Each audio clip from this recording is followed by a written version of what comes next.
offense, it was running back Ryan Jackson and our 5 offensive line starters, rushing for a career high for Ryan in 389 yards in offense. On defense, it was junior Eric Island. And on special teams, it was kickoff specialist Ty Cummings. So I just wanted to announce that publicly since we had the opportunity to do that with the bye last week. But looking forward to the game Thursday night. Again, certainly be a great challenge for our program, facing the champion from our league from last season, Central Florida. They had an outstanding team. I think certainly it's been proven over time.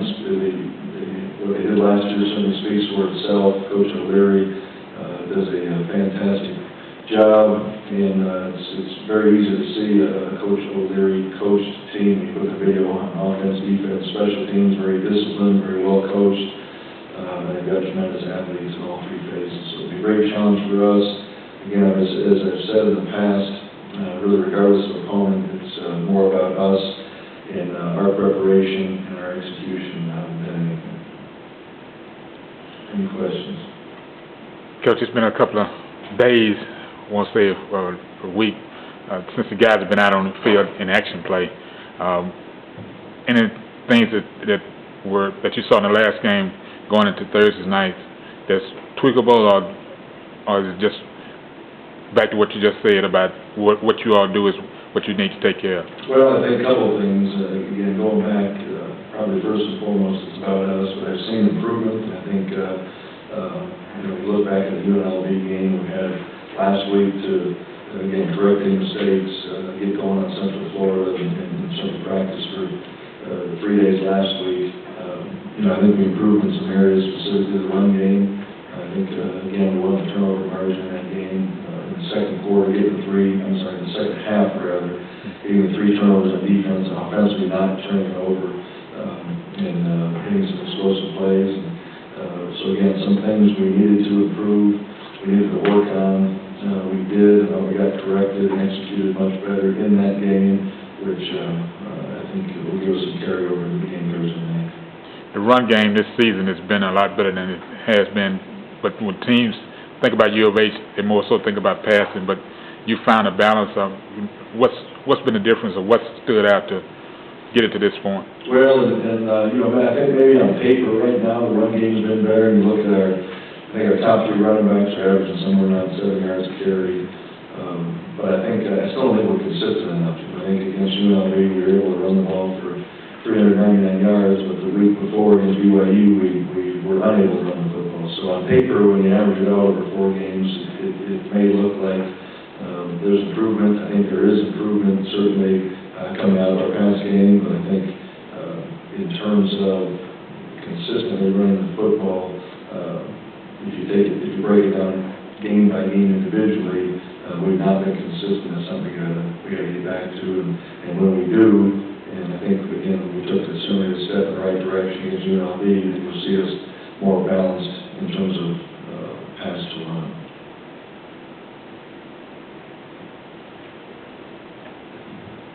We're talking about the defense in terms of the second half turnovers. When you're getting improved play from guys like McDonald, Paul Fonten, Matthews, and these guys, you get a sense that your defense is, after a rough start in that first game, admittedly, they're sort of starting to become the team or their attitude and mentality that they were last year, but it's more of an aggressive attack and force the issue type defense led by those guys? I do, and a couple of things, just hearing you phrase the question, improved play by guys on the defense. I don't want to say it's expected play, but I mean, they're playing I think to the level right now. I think they have been. We talk about Erie McDonald, improved plays, had turnover in each of the 4 games this year, and the last 3 of last season, so 7 consecutive games. Ephraim Oliphant, week after week after week, has had double-digit tackles for us, and is always around the football. And even when we go back to the first game, I remember saying after the first game, how do you assess the defensive performance? I mean, it was a pretty good performance in the first half of that first game. We let the punt snap go and put our defense down on the 3-yard line with their backs against the wall, and then right before half, the quarterback scrambles and throws one up, and and when the kid makes a play right at the goal line to give them 14 points, you know, so I think our defense has played well, and I think, again, as I listened to you ask that question, I think it looks like a unit that's got 9 starters back and 2 new starters that have played a bunch of football for us last season, and a couple talented, you know, transfers, and Nate Hightower playing well, and doing really what we do at that side of the ball. Taking football away, I think we've done a better job to this point statistically in terms of total defense than we did last year. But again, I think we're right up either first or second in the country right now in takeaways defensively, and that's, again, a trademark of that side of the ball last year, continues to be this year. So I think our defense is playing well, I think they're confident, and you know, I think it's really been a continuation of where they left off at the end of last season. So as you look ahead to UCF now, you mentioned Coach O'Leary, and you're familiar with them and the system you run as well. Their personnel's changed from last year. But as you go into that game, fan at home, excuse me, they're off to a bit of a rough start, 1-2. How do you see, you know, the fact that you are so familiar with their system and what they like to do, and the fact that your defense is playing as well as it is, how do you see that playing out? Well, and a couple of things when you look at Central Florida right now, you know, the record is not a good indicator of how good this football team is, and you know, they played I think a 4-1 Penn State team, not only on the road but in another country, and scored to go up to take the lead. I think with a minute left, and they lost on the last second field goal. They played the top 25 Missouri team on the road, played them tight for a while, and Missouri made a couple plays in the second half and ended up winning the game. And you know, the second part of that, when you say they have a lot of new faces, they really don't have a lot of new faces on paper. You know, they've got somewhere 15, 16, 17, 18 starters back from last year's championship team. The quarterback's obviously gone, and one of the 2 running backs is gone as well. But the way he runs his program in terms of what they do on offense, what they do on defense, what they do in the kicking game, and his philosophy, that hasn't changed. And you know, they play great defense. I think they're giving up around 300 yards total offense right now, and they're one of the top defenses not only in the league but in the country. And offensively, they played 3 quarterbacks, and they're all 3 are a little bit different in terms of their styles. Holman started the last 2 games for him. He's a big kid. He's a sophomore. He's got a really live arm, and he runs the football. He actually leads the team right now through their 3 games in rushing attempts. So they have some designed runs for him and scramble at times. But they've been a team that wants to play great defense, play great special teams, establish the run, be a physical team. They're averaging 60 plays a game on offense, so certainly they do a little bit different style than what we do offensively. So when you look at this team on video, again, certainly doesn't match their 1-loss record at this point, and it's going to present some challenges to us. After the UNLV game, you mentioned William Jackson as a guy who really stood out in that game. Can you just kind of talk about his growth on and off the field?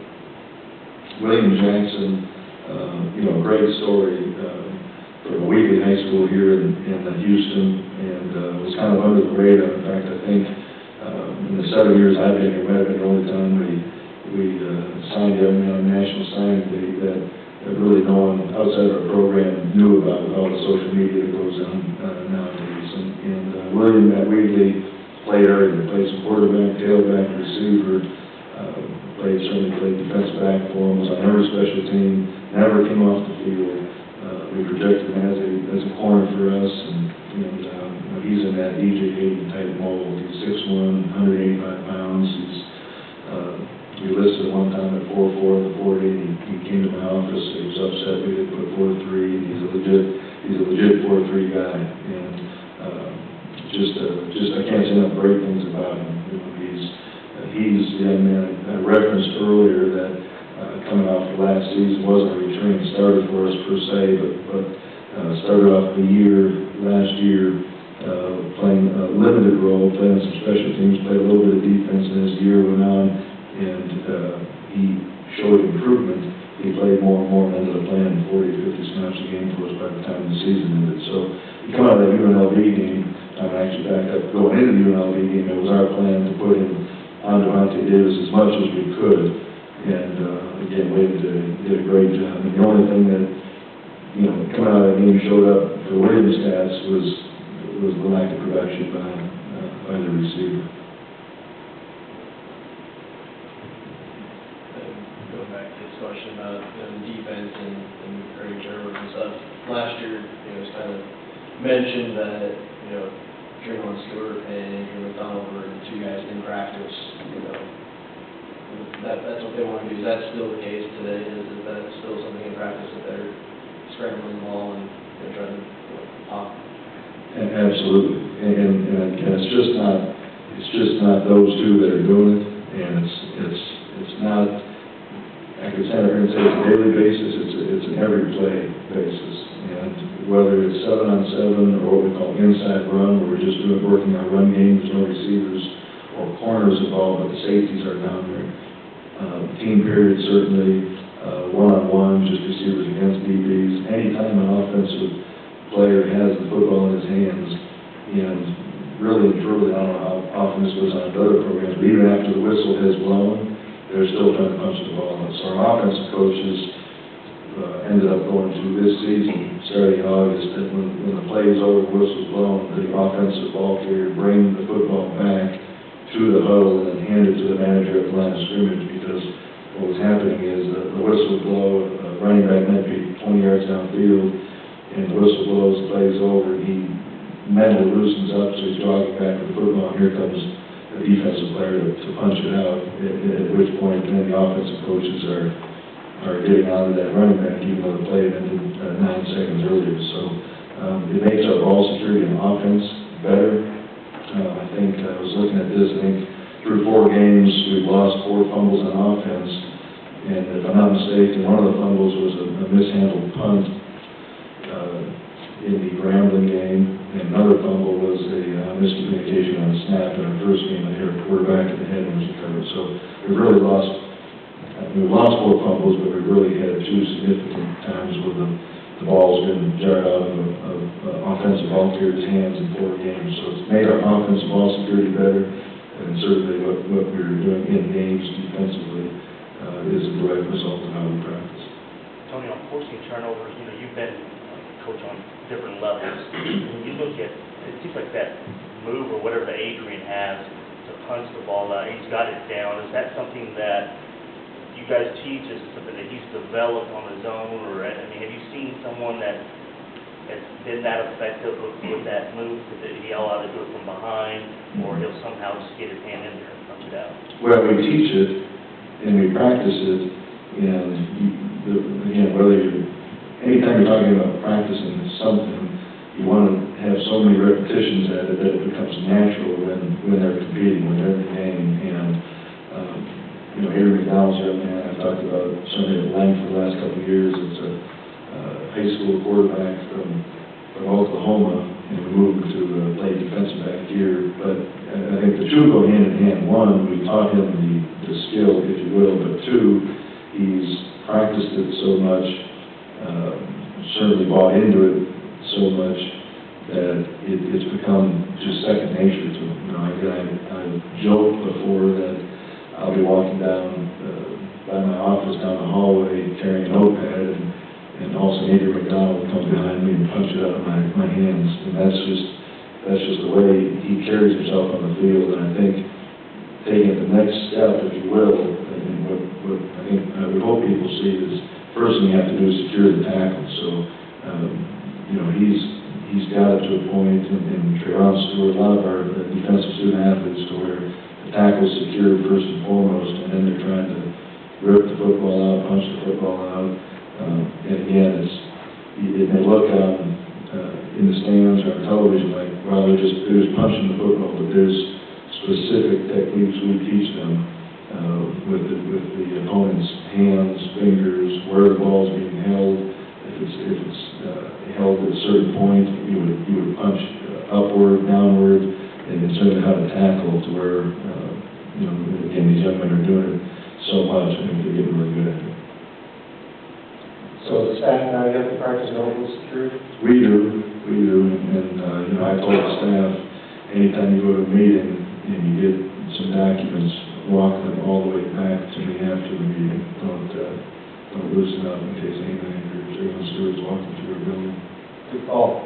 As you start conference play now, with UCF coming up and you on the road out of Memphis and they're all stuff up there, are you happy that your offensive line is sort of looking like they're establishing that, because the running game for an offensive line is about imposing your will, pushing people around. We're coming at you, and your line seems to be getting that mentality. Like that as you start conference play now? I do, and what I like as much as anything when you talk about offensive lines, I think they're just playing better together right now, certainly than they did the first game, and I think even the second and third. Whether it's the run game, and we've got a little bit more run game in this year than we've had in years past, and again, we're coming out of games with minimal assignment errors up front, which tells me certainly they understand what they're supposed to do, but I think when you talk about these 5 young men playing together and communicating together, I think they're doing a great job, and in a short amount of time, relatively short amount of time, when you think of our starting left guard, Ben Dew's been here a couple months, our starting left tackle, Travis Cross, has really been here 2 months. I think they're, in a short amount of time, they've improved individually and certainly collectively as well. This game with UCF, it seems to come down to 1 or 2 big plays, either early or late. How important is it for you guys to start off the game fast? I think it is important. I think, one thing we've talked about as a staff this week is we look back at the 4 games we played so far this season. And again, I don't look at some of the stats you guys probably look at in terms of, when they play on this night of the week, here's their record, and they're on this channel, here's what their record is all the time. But we've gotten off to slow starts in 4 games, and when you get behind, panic doesn't set in, but you can have a tendency to maybe change subtle aspects of your game plan due to falling behind. So we would like to start fast, and again, I think you're always cautious to stand up in front of your team and say, hey, we've got to start fast this week. In case you don't start fast, it's still a 3.5-hour contest. So, we had a good practice. Had good practices last week. I think certainly Central Florida's got the bye heading into the contest Thursday night as well, but it gives both programs an opportunity to get a little bit extra game planning and practice time ahead of the game, which I think can help as well.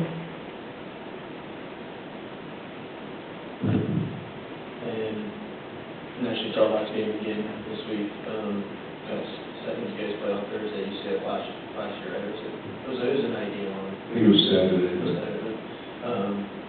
And a chance to show off your program again. How do the kids know how important that is, and have you talked to them about that going into a matchup?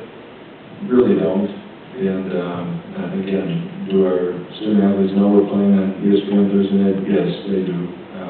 There's what we talk to them about is here's what we have to do to win the football game. So, we're focused on, I think, the little things, the details, and what we got to do in all 3 phases to be successful, and not necessarily spend as much time talking about the fact that this game's going to be on television. I think when you start talking about those things, or looking for ideas or ways to motivate, I don't think, regardless of our opponent, I don't think our young men need motivation to play every week, and we're more focused right now on just what we feel like we need to do to win. Don't pronounce you, and I know you don't focus on the past, but this game last year, you kind of look at it, or the emphasis on it with, I believe it was the loss there, it started the string of the 3 straight losses there that against tough opponents, it kind of puts you out of the conference. Any chance in terms of looking back at what this game would have meant had you won? It seemed like you guys won all 3 games where, it could have turned things around. It could have been a different story as this game in particular had gone a different way last year. So what? Well, I'm just wondering, though, when you talk to your players, it is the conference opener, but just the importance of a game like this, not just because it's an conference opener, but kind of a measuring stick or a game that can kind of boost you or build that momentum for the rest of the year? I mean, it's a little bit similar, I think, to you talked about with your guys that's on TV. You know, I did stand up last week and say, okay, well, now this is a really important game. You know, it is the most important game of the season because it's the next game. And, you know, we're going to do what we feel like we need to do preparation-wise, but, you know, in terms of looking back and saying what if in games last season, you know, we watched, everyone in our program watched the game from last season, last week, and I think there's things to learn from it. And again, we look back on last year's game, I think we're down 2 possessions midway through the fourth quarter, we block a field goal, we go down, we score, and we get an opportunity to get the ball back, drive down the field, and we don't score at the end to finish with the win. So, but in terms of, you know, what would have happened, what could have happened, we didn't talk about that.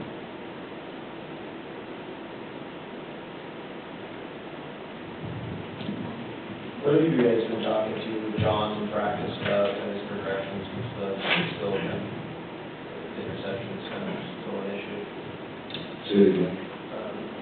With John Ford, what have you guys been talking to in practice, trying to get better and just overall confidence-wise? Yeah, I don't think, you know, I think a couple of things. I don't think he's got a lack of confidence.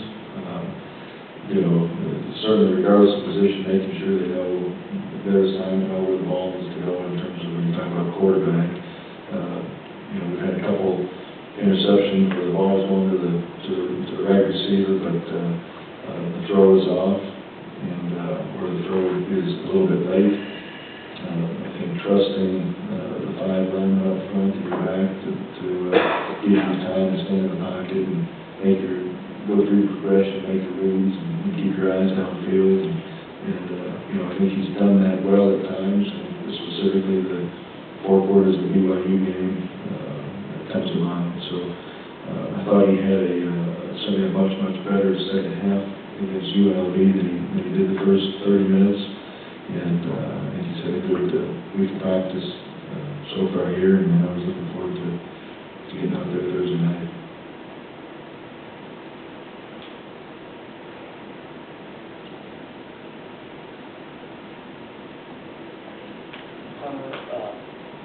Piper this week, is that just, I mean, you had mentioned in the past that you were going to do some stuff with special teams, but is that just another one of the moves, or you talked about playing both of them this year, but you just kind of address that with using him? Well, we did play both of them, but Logan will continue to punt in all areas of the field this week. Dylan continue to be our holder.